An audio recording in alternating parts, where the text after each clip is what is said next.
আমার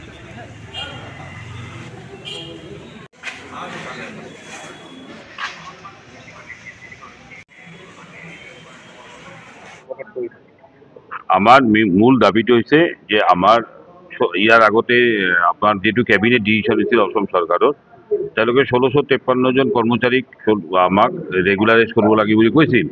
ইতিমধ্যে 200 কর্মচারী রিটায়ার হয়ে গেল, বাকি 1120 জন এমপ্লয়ি আমার প্রথম পর্যায়ে মানে রেগুলার করব লাগে, তার পিছর পর্যায়ে আমার ফিক্স পে যেবিলাক আছে সেইবিলাক রেগুলারাইজ করব লাগে। আৰু আমি দৰমহাখিনি আমাৰ অসমত প্ৰায় 40 মাহ 48 মাহলৈকে দৰমহা পোৱা নাই।